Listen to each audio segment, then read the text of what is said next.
किलिठा ते हुंति परित संसारी। बोलिए भगवान महावीर पावन चरित गुरुदेव जी।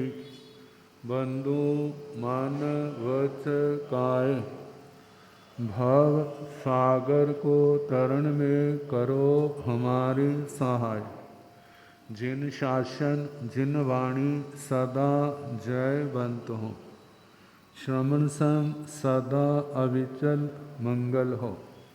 मुक्ति को प्राप्त श्रवण भगवान महावीर स्वामी, उनकी परम पावन कल्याणी भागवती वाणी वाचक प्रमुख श्री इंद्र भूति गौतम आदि गणधर भगवंत, युग प्रधानाचार्य परम पूज्य श्री सुधर्मा स्वामी जी महाराज, उनकी परम पावन पाठ परंपरा वर्तमान आचार्य ध्यान योगी परम पूज्य श्री शिव मुनि जी महाराज एवं गुरुजन सबके पावन चरण सरोजों में मेरा अनंत अनंत बार वंदना नमस्कार। उपस्थित धर्म प्रेमी सज्जनों, माताओं तथा बहनों, 9 तत्वों में संवर तत्व और उसका 5वां प्रकरण 5 प्रकार का चारित्र। बड़े बड़े साधक चारित्र को स्वीकार करते हैं। किस लिए करते हैं? इसके बिना मुक्ति नहीं है, इसके बिना मुक्ति नहीं। चारित्र को स्वीकार करना आसान है, लेकिन उसका पालन करना, उस चारित्र के अंदर टिकना आसान नहीं है। जैसे ना मुक्केबाजों के अखाड़े होते हैं, जाने को तो कोई भी जा सकता है, लेकिन वहाँ पर उन मुक्केबाजों के जोर जोर से मुक्के खाना, ये तो हर किसी के बस की बात नहीं ना। खाने की भी ताकत हो, जिसके अंदर खाने की ताकत होगी तो लगाने की भी ताकत होगी। तो जिस समय आत्मा चारित्र में आता है, फिर उसके बाद परिसह और उपसर्ग की बोछारें होती हैं।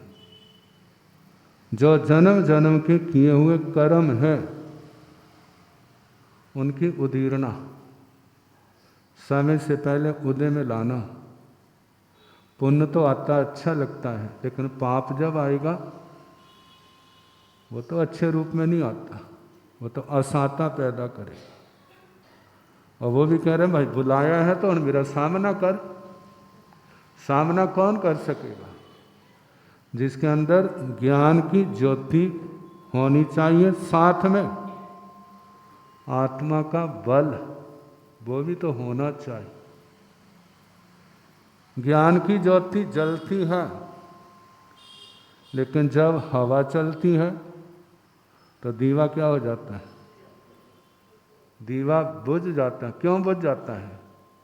क्योंकि हवा का सामना करने की उसके अंदर ताकत नहीं है। अब हमारी ज्ञान की ज्योति ऐसी मजबूत हो, जितने भी आंधियां तूफान आए उसके ऊपर कोई असर ना हो। जैसे भक्तामर स्तोत्र में ना 16वां श्लोक है, कैसी निर्धूम वर्ति रप वर्जित तैलपूर। जहाँ पर धुआं नहीं, बाती नहीं, तेल नहीं, ऐसी अखंड ज्योति, प्रलय कालीन हवाएं भी चलें तो इसको जरा भी चलायमान नहीं कर सकती। ऐसी ज्योति कैसे पैदा होगी?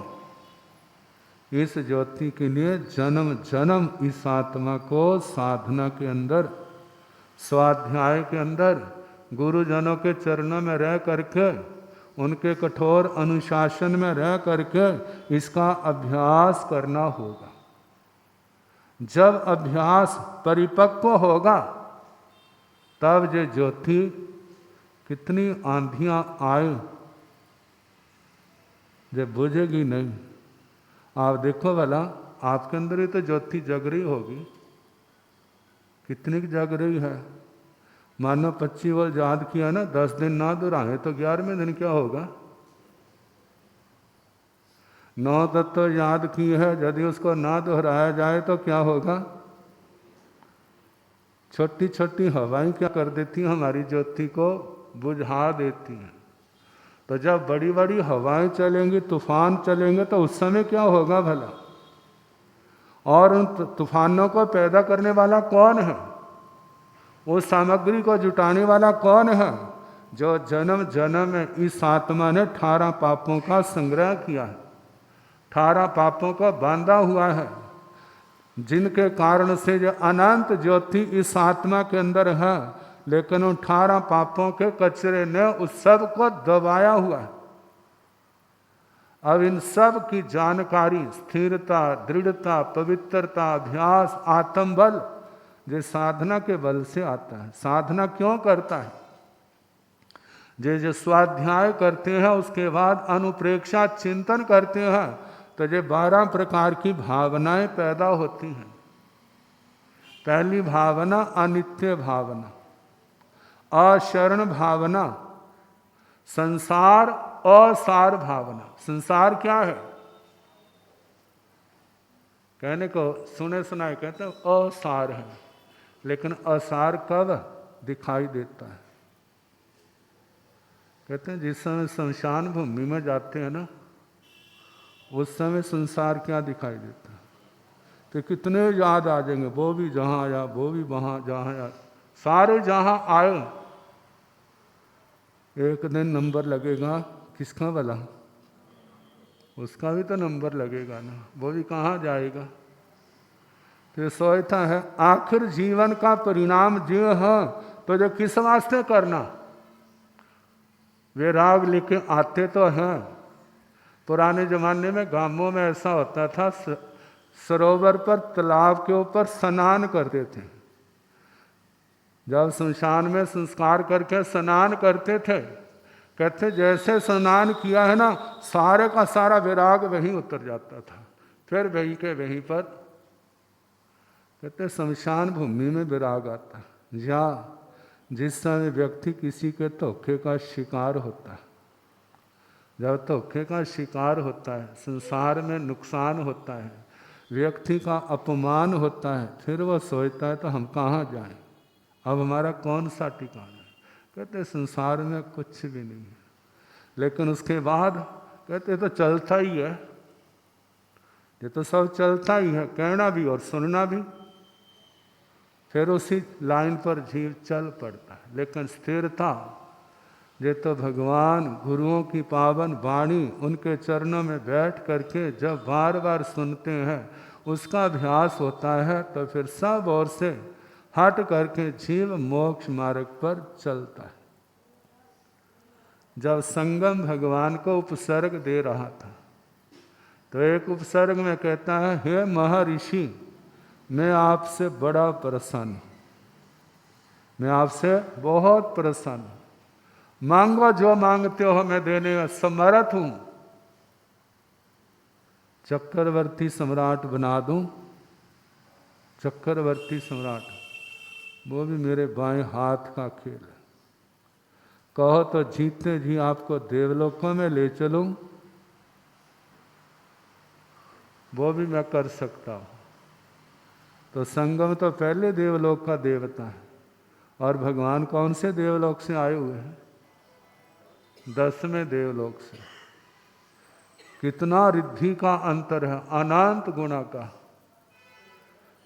भगवान इस सब देव माया को जानते, कौन क्या कर सकता है जे भी वो जानते हैं, और जो लोग कर सकते हैं वो शाश्वत सदा रहने वाला नहीं है। क्या दे देंगे, देव पर्याय देंगे सिद्धांत से, जब किसी से दी नहीं जाती।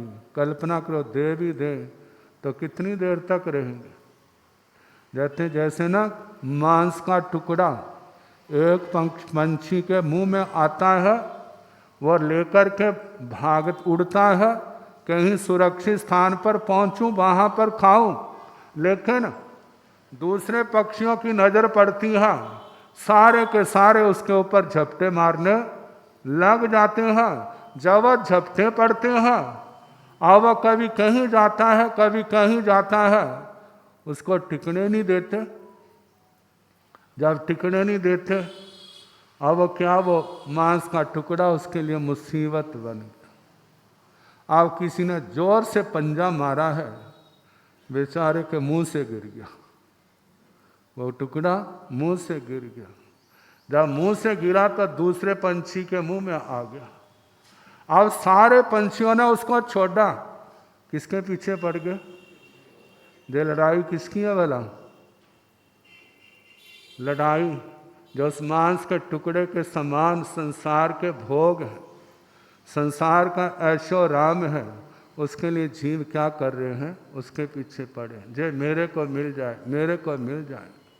लेकिन जब शास्त्र की आंखों से देखा जाता है, भगवान सब जानते हैं, जे सारे के सारे नश्वर हैं, कितने भी क्यों ना मिल जाए, इनसे आत्मा की तृप्ति नहीं है। कितना खा लो, कितना पी लो, फिर शाम को फिर भूख लग जाएगी। शाम को खूब डट करके खाया है और सुबह उठोगे तो फिर पेट में चूहे कूद रहे होंगे, फिर वैसी के कितने दिन तक। आखिर कहते हैं अतिथा अकामा, संसार के भोगों से किसी की तृप्ति नहीं हुई, किसी की तृप्ति नहीं हुई, ना किसी की कामनाएं पूर्ण हुई। इसलिए जिनके ज्ञान की रोशनी फूटती है, प्रकट होती है, वो कहते हैं सारी झगड़ों की, लड़ाइयों की जड़ यही तो है, इसको छोड़ दो, चलो किस और भला, भगवान की शरण में चलो, अब कुछ नहीं चाहिए। तो जब ये 12 भावनाएं, संसार असार भावना, ये तीसरी भावना, कहते हैं अपना कौन है, पराया कौन है? ना कोई अपना है, ना कोई पराया है।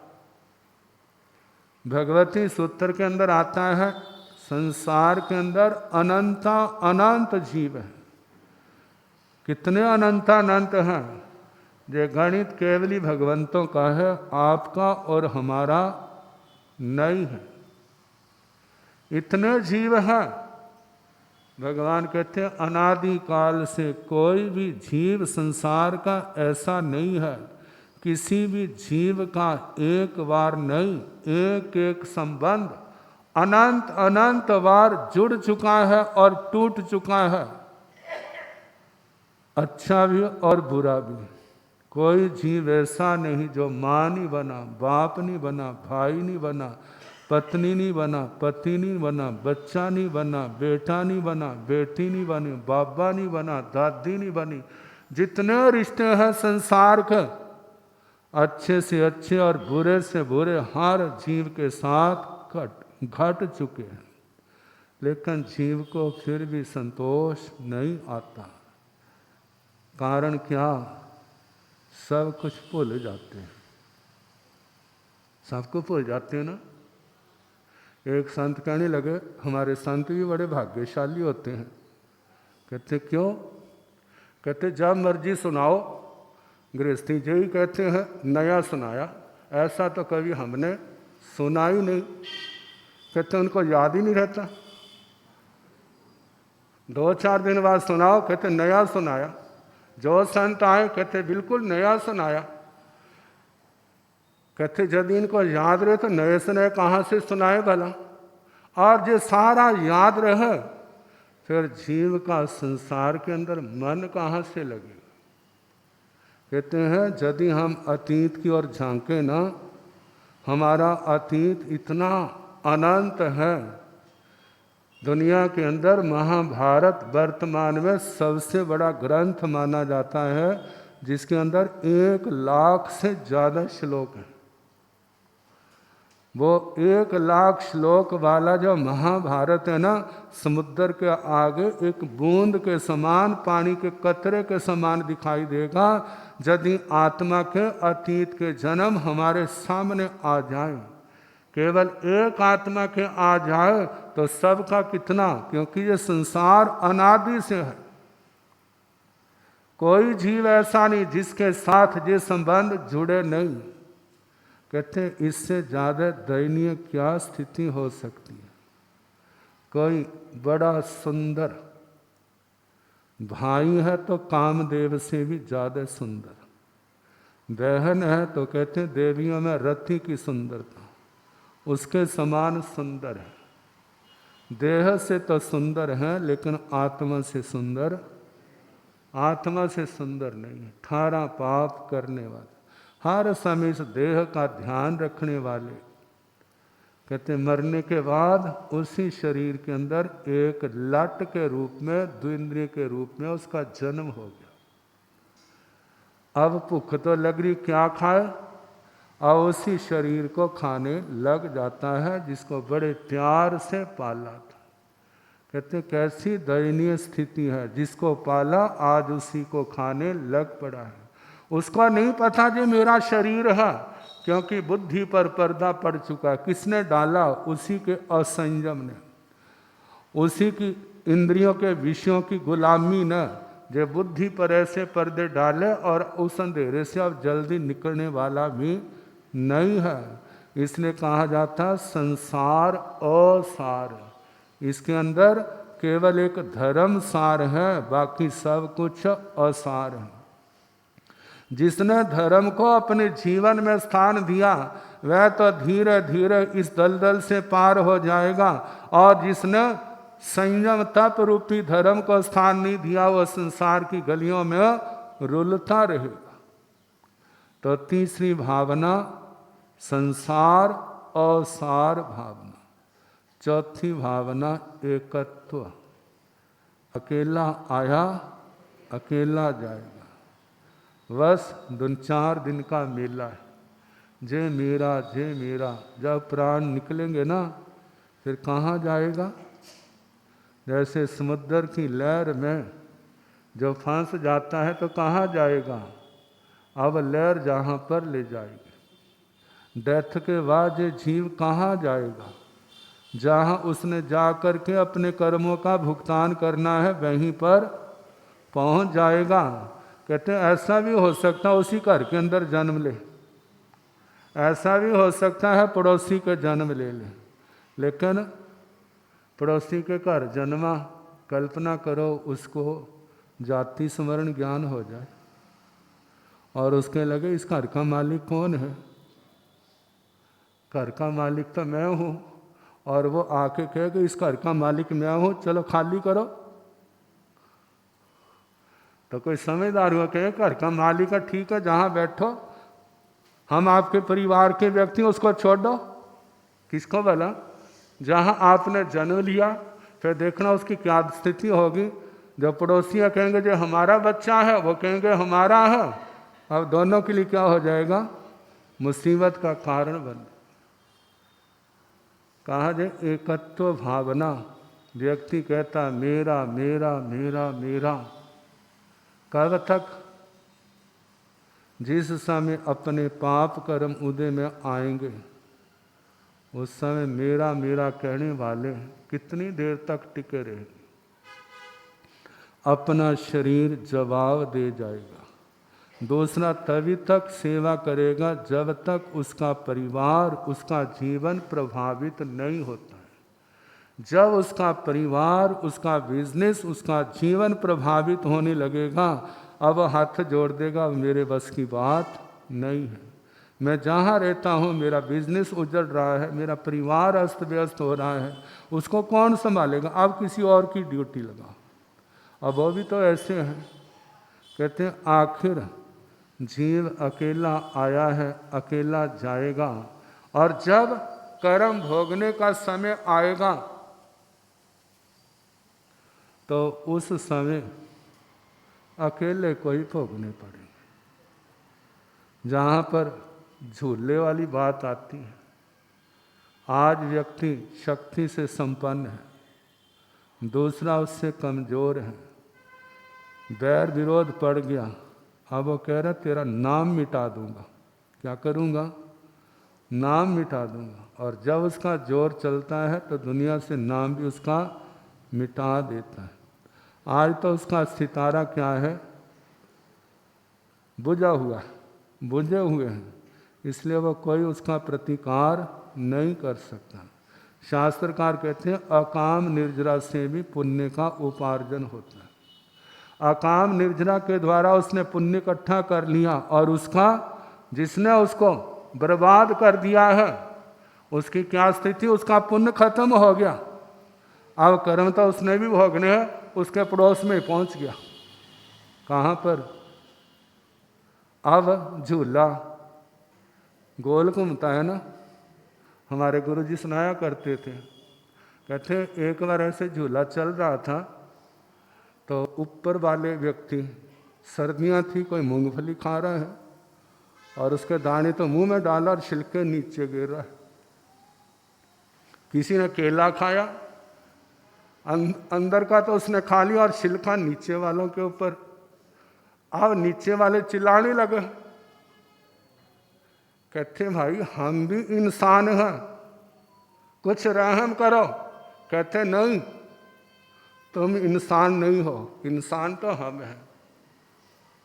अच्छा, और झूले वाले ने धक्का दिया, नीचे वाले ऊपर पहुंच गए और ऊपर वाले कहते हैं अब बदला लेने का मौका आया है। किसी को ठंड लगी हुई थी और उसने जोर से नाक साफ किया, और जब नीचे वालों पर पड़ा तब चिल्लाने का नंबर किनका था? नीचे वाले चिल्लाने लगे। अब वो भी कहने लगे कि हम भी इंसान हैं। कहते क्या हम गधे थे? उस समय अब डाल रहे थे, हम भी तो इंसान थे, तब आपका बल था, अब हमारा बल है। बस एक बार तो आपको दिल में तारे दिखाएंगे, अब नीचे आएंगे तो हम जहाँ से उतर जाएंगे, तुम्हें मौका ही नहीं देंगे, तुम्हें मौका नहीं देंगे। मतलब दुनिया ऐसी, यदि हम दूसरे के प्रति अच्छा हितकारी हितैषी बनेंगे, वो भी हमारा हितकारी हितैषी बनेगा। यदि हम दूसरे को दूसरे रूप में देखेंगे, वैसा करेंगे, तो क्या होगा? एक हाथ दूसरा हाथ जैसा दोगे, दूसरे हाथ से वैसा लेना पड़ेगा। ये एकत्व भावना क्या कह रही है? भाई कर्म करते सोचो, जब भोगने का समय आएगा तो कोई तुम्हारा साथ देने वाला नहीं होगा। अब आगे अन्यत्व भावना, जे शरीर अलग है, आत्मा अलग है, अन्यत्व भावना कल जैसे समय होगा सुनाने का प्रयास। ले लो